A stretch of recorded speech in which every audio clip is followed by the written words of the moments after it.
ನಮಸ್ಕಾರ ವೀಕ್ಷಕರೇ, ನಾನು doctor Narayan Moudgil, Ayurvedic consultant, Ayurvedic sexologist, Jayanagar, ಬೆಂಗಳೂರಿನಲ್ಲಿ ಪ್ರಾಕ್ಟೀಸ್ ಮಾಡ್ತೀನಿ. ಇವತ್ತಿನ ವಿಷಯ ಏನಂದರೆ ಟೈಪ್ಸ್ ಆಫ್ ಶೀಘ್ರಸ್ಖಲನ ಅಥವಾ ಪ್ರೀಮಿಚರ್ ಎಜಾಕ್ಯುಲೇಷನ್. ಶೀಘ್ರಸ್ಖಲನ ಏನಿದೆಯಲ್ಲ ಅದ್ರ ಮೇಲೆ 4 ಟೈಪ್ಸ್ ಇದೆ. ತುಂಬ ಇಂಪಾರ್ಟೆಂಟ್ ವಿಡಿಯೋ ಇದೆ, ಲಾಸ್ಟ್ವರೆಗೆ ನೋಡಿ. ಯಾಕಂದರೆ ಪ್ರತಿಯೊಂದು ಸಿಂಪ್ಟಮ್ ಬೇರೆದಿರುತ್ತೆ, ಚಿಕಿತ್ಸೆನೂ ಬೇರೆದಿರುತ್ತೆ. ಸೊ ಶೀಘ್ರಸ್ಖಲನ ಅಂದರೆ ಒಂದೇ ಇರಲ್ಲ. ಈಗ ಫಾರ್ ಎಕ್ಸಾಂಪಲ್ ಇವಾಗ ಮಾವಿನ ಹಣ್ಣು ಸೀಸನ್ ಇದೆ. ಮಾವಿನ ಹಣ್ಣು ಅಂದರೆ ಓಕೆ ಇನ್ ಜನರಲ್, ಬಟ್ ಅದರಲ್ಲಿನೂ ವೆರೈಟಿ ಇರುತ್ತಲ್ಲ. ಆಲ್ಫಾನ್ಸೋ ಇದೆ, ಕೇಸರ್ ಇದೆ, ಪೇ ನಿಶಾನ್ ಇದೆ, ತೋತಾಪುರಿ ಇದೆ, ಬಾದಾಮಿ ಇದೆ, ಸಿಂಧೂರ ಇದೆ. ಆ ಥರನೇ ಶೀಘ್ರಸ್ಖಲನಲ್ಲಿನೂ ಬೇರೆ ಬೇರೆ ಟೈಪ್ಸ್ ಇದೆ. ಬೇರೆ ಬೇರೆ ಟೈಪ್ಸ್ ಪ್ರಕಾರ ಚಿಕಿತ್ಸೆನೂ ಬೇರೆ ಬೇರೆ ಇರುತ್ತೆ. ಪ್ರತಿ ಶೀಘ್ರಸ್ಖಲನಗೆ ಬರೀ ಸ್ಪ್ರೇ ಯೂಸ್ ಮಾಡಿ, ಬರೀ ಕ್ರೀಮ್ ಯೂಸ್ ಮಾಡಿಬಿಟ್ಟು, ಬರೀ ಕೊಂಡೋಮ್ ಯೂಸ್ ಮಾಡಿಬಿಟ್ಟು ನಿಮ್ಮ ಏನಿದೆಯಲ್ಲ ಶೀಘ್ರಸ್ಖಲನನ ಇಂಪ್ರೂವ್ ಮಾಡೋಕ್ಕಾಗಲ್ಲ. ಸೊ ರೂಟ್ ಕಾಸ್ನ ಹಿಡಿಬೇಕು, ಯಾಕೆ ಆಗ್ತಾ ಇದೆ ಅಂತ. ಆ ಪ್ರಕಾರ ಚಿಕಿತ್ಸೆ ಕೊಟ್ಟರೆ ಈಜಿ ಚಿಕಿತ್ಸೆ ಆಗುತ್ತೆ. ಸೊ ಇದರಲ್ಲಿ 4 ಟೈಪ್ ನಾನು ಹೇಳಿದಂಗೆ. ಫಸ್ಟ್ ಏನಿರುತ್ತೆ ಅಲ್ಲ, life long P E. Life long P ಅಂದರೆ ಏನಪ್ಪ?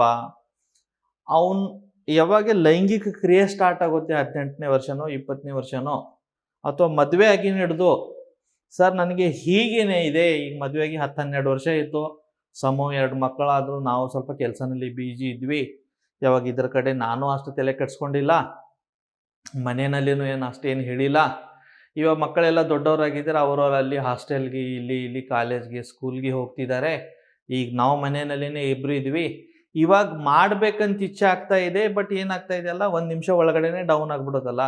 ಅದಕ್ಕೆ ಎಷ್ಟೋ ಸರ್ತಿ ವೈಫು ಸ್ವಲ್ಪ ಮುಂಚೆ ಏನು ಹೇಳಿಲ್ಲ, ಬಟ್ ಇವಾಗ ಹೇಳ್ತಾ ಇದ್ದಾರೆ, ನೀವು ನೋಡ್ರಿ ಏನಾದರೂ ಮಾಡ್ಕೋಬಹುದಿಲ್ಲ ಅಂತ. ಇದನ್ನು ನಾವು ಏನಂತೀವಿ, ಲೈಫ್ ಲಾಂಗ್ ಪಿ. ಪ್ರತಿಯೊಂದೊಂದು ಟ್ರೀಟ್ಮೆಂಟ್ ನಾನು ಆಮೇಲೆ ಹೇಳ್ತೀನಿ. ಇವಾಗ ಸದ್ಯಕ್ಕೆ ನಾನು ಅದ್ರ ಟೈಪ್ ಎಕ್ಸ್ಪ್ಲೇನ್ ಮಾಡ್ತೀನಿ. ಎರಡನೇದಂದರೆ ಅಕ್ವೈರ್ಡ್ ಪಿ. ಅಕ್ವೈರ್ಡ್ ಪಿ ಅಂದರೆ, ಸರ್ ಮದುವೆಗಾನ ಚೆನ್ನಾಗಿತ್ತು, 8-10 ವರ್ಷ ಏನು ಪ್ರಾಬ್ಲಮ್ ಇರಲಿಲ್ಲ ಸರ್, ಎಲ್ಲ ಚೆನ್ನಾಗಿತ್ತು. ಆಮೇಲೆ ಬರ್ತಾ ಬರ್ತಾ ಇವಾಗ ಯಾಕೋ 2 ನಿಮಿಷ ಒಳಗಡೆನೆ, 1 ನಿಮಿಷ ಒಳಗಡೆನೆ ಆಗ್ತಾ ಇದೆ, 3 ತಿಂಗಳಿಂದ ಈ ಥರ ಆಗ್ತಿದೆ ಸರ್. ಸೊ ಆಮೇಲೆ ನಾವು ಅವ್ರ ಹಿಸ್ಟ್ರಿ ತೊಗೊಂಡಿದ್ದ, ಆಮೇಲೆ ಗೊತ್ತಾಗ್ಬಿಡುತ್ತೆ, ಒಂದು ರೀಸೆಂಟ್ಲಿ ಒಂದು ಶುಗರ್ ಇದೆ ಅಂತ ಗೊತ್ತಾಗ್ಬಿಟ್ಟಿದೆ, ಡಯಾಬಿಟೀಸು. ಎರಡನೇದು ಒಂದೊಂದು ಸತಿ ಕೆಲಸದ ಒತ್ತಡ, ಸ್ಟ್ರೆಸ್ ಜಾಸ್ತಿ ಆಗಿದಿರುತ್ತೆ. ಅಥವಾ ಮೂರನೇದು ಯಾವುದೋ ಒಂದು ಬಿ ಪಿನೋ ಅಥವಾ ಬೇರೆ ಹೆಲ್ತ್ ಇಶ್ಯೂ ಸ್ಟಾರ್ಟ್ ಆಗಿ ನಡುತ್ತೆ. ಅವಾಗಿನ ಹಿಡಿದು ಏನಾಗುತ್ತೆ, ಇವನಿಗೆ ಸ್ವಲ್ಪ ಸ್ಖಲನ ಬೇಗ ಆಗೋದು. ಇದನ್ನ ಏನು ಹೇಳ್ತೀವಿ, ಅಕ್ವೈರ್ಡ್ ಪಿ ವಿ. ಅಂದರೆ ಮುಂಚೆ ಇರಲಿಲ್ಲ, ಬಟ್ ಈಗ ಬಂದಿದೆ, ಇವನ್ ಲೈಫ್ ಸ್ಟೈಲ್ ಮೇಲೆ ಬಂದಿದೆ. ಮೂರನೇದೇನೆಂದರೆ ಆಂಗ್ಸೈಟಿ ಬೇಸ್ಡ್ ಪಿ ಇ.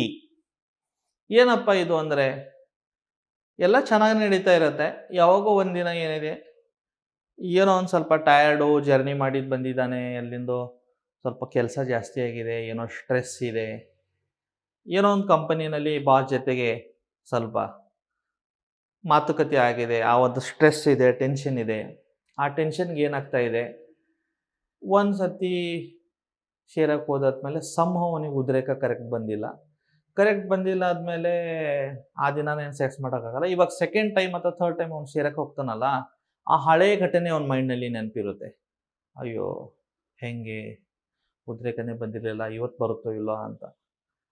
ಆ ಒಂದು ಭಯಕ್ಕೇನೆ ಅವಾಗ ಉದ್ರೇಕ ಸಮಸ್ಯೆ ಇರಲ್ಲ, ಉದ್ರೇಕರ ಬರುತ್ತೆ, ಬಟ್ ಆ ಒಂದು ಭಯಕ್ಕೇನೆ ಏನಾಗುತ್ತೆ, ಸ್ಖಲನ ಬೇಗ ಆಗುತ್ತೆ. ಇದನ್ನ ಏನಂತೀವಿ, ಆಂಗ್ಸೈಟಿ ಬೇಸ್ಡ್ ಪಿ ಇ. ಅಂದರೆ ಭಯದಿಂದ, ಸ್ಟ್ರೆಸ್ದಿಂದ ಆಗುವ ಸಮಸ್ಯೆ. ಆಮೇಲೆ 4ನೇ ವೆರೈಟಿ ಏನಿದೆಯಲ್ಲ, ಅದು ಅಂತೀವಿ habit based P E. Habit based P ಅಪ್ಪ ಏನಂದರೆ, ಇವನ್ ಬಾಡಿ ಚೆನ್ನಾಗಿದೆ, ಫಿಟ್ ಆಗಿದ್ದಾನೆ, ಯಾವುದೋ ರೀತಿ ಸಮಸ್ಯೆ ಇಲ್ಲ, ಬಟ್ ಏನು ಮಾಡಿದ ಅಂದರೆ, ಇವನು ಹಾಸ್ಟೆಲ್ ಲೈಫ್ನಲ್ಲಿ ಇರುವಾಗ ಪಾರ್ನ್ ನೋಡೋದು, ಕಟ ಅಂತ ಬೇಗ ಎಜಾಕ್ಯುಲೇಟ್ ಮಾಡೋದು, ಪಾರ್ನ್ ನೋಡೋದು, ಬೇಗ ಎಜಾಕ್ಯುಲೇಟ್ ಮಾಡೋದು. ಸೊ ಮೈಂಡ್ನಲ್ಲಿ ಇರುವ ಏನು ಡೋಪಾಮೈನ್ ಸೈಕಲ್ ಇದೆಯಲ್ಲ, ತುಂಬ ಬೇಗ ಸ್ಟಿಮ್ಯುಲೇಷನ್ ಕೊಟ್ಬಿಟ್ಟು ಏನಾಗುತ್ತೆ, ಒಂದು ಹ್ಯಾಬಿಟ್ ಥರ ಆಗಿಬಿಡುತ್ತೆ. ಈಗ ಜಸ್ಟ್ ಸೇರ್ಬೇಕಂದ್ರೇ ಆ ಮಾಸ್ಟರ್ಬ್ಯೂಷನ್ ಅಡಿಕ್ಷನ್ದಿಂದ ಒಂದು 30 ಸೆಕೆಂಡು 40 ಸೆಕೆಂಡ್ನಲ್ಲಿ ಎಜಾಕ್ಯುಲೇಟ್ ಮಾಡಿ ಅವ್ರ ಸೈಕಲೇ ಮೈಂಡ್ನಲ್ಲಿ ಅಷ್ಟೇ ಫಿಕ್ಸ್ ಆಗಿದ್ದಿರುತ್ತೆ. ಅದರದಿಂದ ಏನಾಗುತ್ತೆ, ಅದು ಬೇಗ ಔಟ್ ಆಗಿಬಿಡುತ್ತೆ. ಇದನ್ನ ಅಂತೀವಿ ಹ್ಯಾಬಿಟ್ ಬೇಸ್ಡ್ ಪಿ. ಮತ್ತೊಂದು ಸತಿ 4 ಟೈಪ್ ಎಕ್ಸ್ಪ್ಲೇನ್ ಮಾಡ್ತೀನಿ. ಒಂದು ಲೈಫ್ ಲಾಂಗ್, ಅಂದರೆ ಅವನಿಗೆ ಯಾವಾಗದಿಂದ ಲೈಂಗಿಕ ಕ್ರಿಯೆ ಸ್ಟಾರ್ಟ್ ಆಗಿದೆ ಅವಾಗ ನಡೆದೇ ಅವನಿಗೆ ಈ ಥರ ಇದೆ, ಅದು ಮೇನ್ಲಿ ಮುಂದಿನ ತುದಿನಲ್ಲಿ ಹೈ ಸೆನ್ಸೇಷನ್ ಕಡೆಯಿಂದ ಆಗಿದಿರುತ್ತೆ. ಎರಡನೇದು ಅಕ್ವೈರ್ಡ್, ಮುಂಚೆ ಇರಲಿಲ್ಲ ಬಟ್ ಆಫ್ಟರ್ ಸಮ್ ಟೈಮ್ ಬಂದಿದೆ. ಮೂರನೇದು ಏನಿದೆಯಲ್ಲ ಆಂಗ್ಸೈಟಿ ಬೇಸ್ಡ್, ಮತ್ತೇನಿದೆ ನಾಲ್ಕನೇದು ಹ್ಯಾಬಿಟ್ ಬೇಸ್ಡ್. ಇದು ಆಯಿತು 4 ಟೈಪ್ಸ್. ಇವಾಗ ಪಿ ಏನಿದೆ ನೋಡಿ, mainly start with brain. Organ involvement ಇದರಲ್ಲಿ ಕಡಿಮೆ. ಮೆನ್ ಏನಿದೆಯಲ್ಲ ಬ್ರೈನಲ್ಲಿ ಹೆಂಗೆ ಅಂದರೆ ಬ್ರೈನ್ ಈಸ್ ಒಂದು ಸರ್ಕ್ಯೂಟ್. ಆ ಸರ್ಕ್ಯೂಟ್ದಿಂದನೇ ಏನಾಗುತ್ತೆ, ಲೈಟ್ ಆನ್ ಆ್ಯಂಡ್ ಆಫ್ ಆಗುತ್ತೆ. ಒಂದು ಬಲ್ಬ್ ಇದೆ ಅಂತ ತಿಳ್ಕೊಳ್ಳಿ, ಒಂದು ಬಟನ್ ಇದೆ. ಬಟನ್ ಆನ್ ಮಾಡಿದ್ರೆ ಲೈಟ್ ಆನ್ ಆಗಿಬಿಡುತ್ತೆ, ಬಟನ್ ಆಫ್ ಮಾಡಿದ್ರೆ ಲೈಟ್ ಆಫ್ ಆಗಿಬಿಡುತ್ತೆ. ಸೊ ಈ ಬ್ರೈನ್ ಸರ್ಕ್ಯೂಟ್ ಏನಿದೆಯಲ್ಲ ಇದರಲ್ಲಿ ಸಮಸ್ಯೆ ಆದರೆ ಏನಾಗುತ್ತೆ, ಈ ಥರ ಸಮಸ್ಯೆ ಆಗುತ್ತೆ. ಸೊ ಇವಾಗ ಚಿಕಿತ್ಸೆ ಕಡೆ ಹೋಗಿದಾಗ ಫಸ್ಟ್ ಏನಿದೆಯಲ್ಲ ಲೈಫ್ ಲಾಂಗ್ ಏನು ಹೇಳ್ತೀವಿ ಅಥವಾ ಲೈಫ್ ಲಾಂಗ್ ಸೀಗ್ರೆಸ್ ಕಲರ್ನ ಏನಿದೆಯಲ್ಲ, it is very difficult to treat. ಯಾಕೆ ವೆರಿ ಡಿಫಿಕಲ್ಟ್ ಟು ಟ್ರೀಟ್ ಅಂದರೆ ಅವನು ಪೆನಿಸ್ ಮುಂದಿನ ತುದಿನಲ್ಲಿ developed high sensation, high nerve complex. ಇದರಲ್ಲಿ ಏನು ಮಾಡಬೇಕಾಗುತ್ತೆ, patient involvement is very important. ನಾನು ಬರೀ ಯಾವುದೋ ಒಂದು ಡಾಕ್ಟರ್ ಹತ್ರ ಹೋಗ್ತೀನಿ, ಯಾವುದೋ ಒಂದು ರೋಡ್ ಸೈಡ್ನಲ್ಲಿ ಟೆಂಟ್ ಹಾಕಿ ಕೂತಿದ್ದಾರೆ ಅವ್ರ ಹತ್ರ ಹೋಗ್ತೀನಿ, ಅಥವಾ ಯಾರೋ ಒಂದು ನಮ್ಮ ಫ್ಯಾಮಿಲಿ ಫಿಸಿಷಿಯನ್ ಇದೆ ಅವ್ರ ಹತ್ರ ಹೋಗ್ತೀನಿ, ಒಂದು ಪಿಲ್ಸ್ ತೊಗೊಳ್ತೀನಿ, ಸೂಪರ್ ಮ್ಯಾನ್ ಆಗ್ತೀನಿ ಅಂತ ಏನಾದರೂ ವಿಚಾರ ಮಾಡ್ತಾ ಇದ್ದರೆ ಸ್ಪೆಷಲಿ ಲೈಫ್ ಲಾಂಗ್ ಪಿನಲ್ಲಿ ಸಾಧ್ಯವಿಲ್ಲ. Because unless and until you do Kegel exercises, unless and until you do breathing exercises, unless and until you do proper study about your ಏನಿದೆಯಲ್ಲ ಪ್ರಾಬ್ಲಮ್ ಏನಿದೆಯಲ್ಲ, ಇದನ್ನ ವಾಸಿ ಮಾಡೋಕ್ಕಾಗಲ್ಲ. Medicine is the last part. But first ಏನು ಅಂದರೆ ಸ್ವಲ್ಪ breathing exercise ಮಾಡಿ ಮೈಂಡ್ನ control ಮಾಡಬೇಕು, ಕೀಗಲ್ ಎಕ್ಸಸೈಸ್ ಮಾಡಿ ಮಸಲ್ನ ಸ್ಟ್ರಾಂಗ್ ಮಾಡಬೇಕು, ಜೊತೆಗೆ ಆಮೇಲೆ ನೀವು ಮೆಡಿಸಿನ್ ತೊಗೋಬೇಕು. ಬರೀ ನಾನು ಮೆಡಿಸಿನ್ ತೊಗೊಂಡ್ಬಿಟ್ಟು ಸೂಪರ್ ಮ್ಯಾನ್ ಆಗ್ತೀನಿ ಅಂದ್ರೆ ಆಗಲ್ಲ.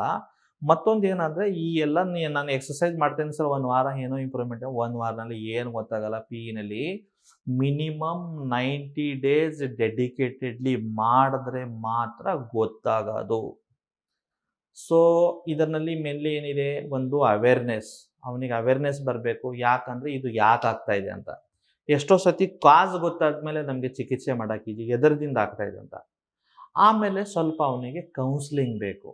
ಇಲ್ಲಪ್ಪ ಈ ಥರ ಇದೆ, ಇದು ನಿನಗೇನು ಬೇರೆದಿಲ್ಲ, ಒಂದು 10 ಜನ ಪುರುಷನಲ್ಲಿ ಒಬ್ಬರಿಗೆ ಅಥವಾ ಇಬ್ಬರಿಗೆ ಈ ಥರ ಸಮಸ್ಯೆ ಇರುತ್ತೆ, ಬಟ್ ಇದಕ್ಕೆ ಚಿಕಿತ್ಸೆ ಇದೆ, ಏನು ಗಾಬರಿ ಪಡಿಬೇಡ, ಧೈರ್ಯವಾಗಿ ಇರು, ನಿನ್ನ ಪ್ರಾಬ್ಲಮ್ ಸಾಲ್ವ್ ಆಗುತ್ತೆ ಅಂತ ಹೇಳ್ದಾದ್ಮೇಲೆ ಸ್ವಲ್ಪ ಅವನಿಗೆ ಒಂದು ಧೈರ್ಯ ಬರುತ್ತೆ.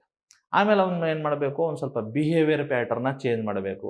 ಏನು ಬಿಹೇವಿಯರ್ ಪ್ಯಾಟರ್ನ್ ಅಂದರೆ, ಸೇರಬೇಕಂದ್ರೆ ಗಾಬರಿ ಪಡಿಬಾರ್ದು, ಸೇರಬೇಕಂದ್ರೆ ಇಮಿಡಿಯೇಟ್ಲಿ ಹಿಂಗೆ ಪ್ಲ್ಯಾನ್ ಮಾಡಿ ಸೇರಬಾರ್ದು, ಸ್ವಲ್ಪ ಏನಾದರೂ ಮ್ಯೂಸಿಕ್ ಹಾಕಬೇಕು.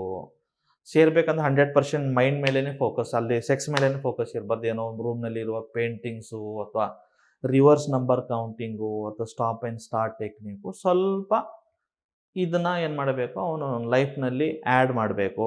ಜೊತೆಗೆ ಏನಂದರೆ breathing exercises is very important. Anuloma viloma ಅಂತಾರೆ ಆಯುರ್ವೇದನಲ್ಲಿ, ಅಥವಾ ಕಪಾಲಭಾತಿ ಅಂತಾರೆ. ಇದನ್ನು ಸ್ವಲ್ಪ ರೆಗ್ಯುಲರ್ಲಿ ನೀವು ಯೋಗ ಯಾರೋ ಕ್ಲಾಸಸ್ ತೊಗೊಳ್ಬೋದು, ಇಲ್ಲಾಂದ್ರೆ ಆನ್ಲೈನ್ನಲ್ಲೇ ನೀವು ಏನು ಮಾಡಬೇಕು, ಅನುಲೋಮ ವಿಲೋಮ ಅಥವಾ ಕಪಾಲಭಾತಿ ಅಂತ ಯೋಗದ ಒಂದು ಪ್ರಾಣಾಯಾಮದ ಒಂದು ಪ್ರಾಕ್ಟೀಸ್ ಇದೆ, ಅದನ್ನು ಕಲಿಬೇಕು. ಅದರಿಂದ ಏನಾಗುತ್ತೆ, ಸ್ವಲ್ಪ ಮೈಂಡು ಮತ್ತು ಬಾಡಿ ಇದರಲ್ಲಿ ಕನೆಕ್ಷನ್ ಆಗಿಬಿಡುತ್ತೆ.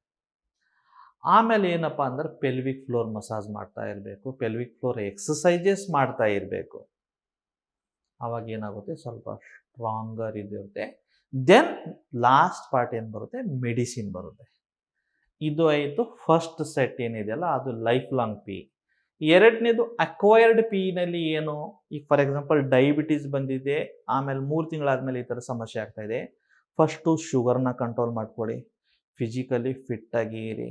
ಆಮೇಲೆ ಸ್ಟ್ರೆಸ್ದಿಂದ ಏನಾದರೂ ಬಂದರೆ ಸ್ಟ್ರೆಸ್ನ ಅವಾಯ್ಡ್ ಮಾಡಿ, ನಿದ್ದೆ ಕರೆಕ್ಟಾಗಿ ಮಾಡಿ, ಒಳ್ಳೆಯ ಆಹಾರ, ಒಳ್ಳೆಯ ನಿದ್ರೆ, ಒಳ್ಳೆಯ ವ್ಯಾಯಾಮ, ಇದು ಸೆಕ್ಸ್ ಲೈಫ್ ಫಾರ್ಮುಲಾ ಇದೆ, ಇದನ್ನು ಫಾಲೋ ಮಾಡಿ.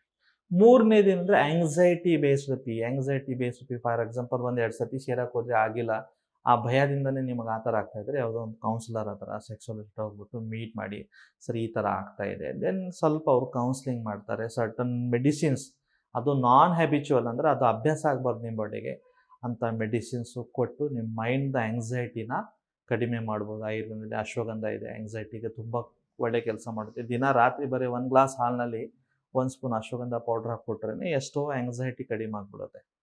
ಆಮೇಲೆ 4ನೇ ಹ್ಯಾಬಿಟ್ ಬೇಸ್ಡ್ ಪಿ ನಾನು ಏನು ಹೇಳಿದೆಲ್ಲ, ಈ ಹ್ಯಾಬಿಟ್ದಿಂದ ಆಗಿದೆ, ಅದನ್ನು ನೀವು ಸ್ವಲ್ಪ ಕಂಟ್ರೋಲ್ ಮಾಡೋದು ಕಲಿಬೇಕು. ಅದೇ again breathing exercises, Kegel exercises, good food, healthy food. ಆಮೇಲೆ ಆಹಾರದಲ್ಲಿ ಸ್ವಲ್ಪ ತುಂಬ ಜಂಕ್ ಫುಡ್ಡು, ಸ್ಪೈಸು, ಹುಳಿ ಐಟಮು, ಖಾರ ಮಸಾಲೆ ಐಟಮ್ ಸ್ವಲ್ಪ ಕಡಿಮೆ ಮಾಡಿ, ತುಪ್ಪ, ಆಮೇಲೆ ಸ್ವಲ್ಪ ಖರ್ಜೂರ, ಆಮೇಲೆ ಒಣ ದ್ರಾಕ್ಷಿ, ಉದ್ದಿನ ಬೇಳೆ, ನುಗ್ಗೆಕಾಯಿ, ಈ ಥರ ಸ್ವಲ್ಪ ಪೌಷ್ಟಿಕ ಆಹಾರಗಳು, ಮೊಟ್ಟೆ ಏನಾದರೂ ತಿಂತಾರೆ, ಡೈಲಿ 1-2 ಬಾಯ್ಲ್ಡ್ ಮೊಟ್ಟೆ ತಿಂದ್ಬಿಟ್ಟು ಓವರಾಲ್ ನಿಮ್ಮ ಎನರ್ಜಿ ಲೆವೆಲ್ನ ಚೆನ್ನಾಗಿ ಮಾಡಿಕೊಡಿ. ಶೀಘ್ರ ಸ್ಖಲನ 1-2 ದಿವಸದಲ್ಲಿ ವಾಸಿ ಆಗಲ್ಲ. 3 ಮಂತ್ ಟು 6 ಮಂತ್ ಕರೆಕ್ಟಾಗಿ ಪ್ರಾಮಾಣಿಕವಾಗಿ ಎಫರ್ಟ್ ಕೊಟ್ಟು ಮಾಡಿದ್ರೆ ಆರಾಮಾಗಿ ಚಿಕಿತ್ಸೆ ಮಾಡ್ಬೋದು. ಹೋಪ್ ಈ ವಿಡಿಯೋ ತಮಗೆ ಇಷ್ಟ ಆಗುತ್ತೆ ಅಂತ ತಿಳ್ಕೊಂಡಿದ್ದೀನಿ. ಈ ವಿಡಿಯೋ ತಮ್ಮ ಸ್ನೇಹಿತರ ಜೊತೆಗೆ ಶೇರ್ ಮಾಡಿ. ಯಾಕಂದರೆ ಡೇಟಾ ಏನು ಹೇಳುತ್ತೆ, ಔಟ್ ಆಫ್ ಎವ್ರಿ 10 men 10 ಜನರಲ್ಲಿ 8 ಜನರಿಗೆ ಇದು ಪ್ರಾಬ್ಲಮ್ ಇದೆ. ಸೊ ಎಲ್ಲರಿಗೆ ಯೂಸ್ಫುಲ್ ಆಗಿದೆ ಅಂತ ವಿಡಿಯೋ. ಯಾಕಂದರೆ ಎಲ್ಲ ಬೇರೆ ಬೇರೆ ಇದೆ. ಶೀಘ್ರ ಸ್ಖಲನ ಒಂದೇ ಟೈಪ್ ಇಲ್ಲ, 4 ಟೈಪ್ ಇದೆ. 4 ಟೈಪ್ ಚಿಕಿತ್ಸೆನೂ 4 ಇರುತ್ತೆ. ಅದಕ್ಕೆ ಸ್ವಲ್ಪ ಇನ್ಫಾರ್ಮೇಷನ್ ಬೇಸ್ಡ್ ವಿಡಿಯೋ ಇದೆ, ಎಲ್ಲರಿಗೆ ಶೇರ್ ಮಾಡಿ. ನಮಸ್ಕಾರ.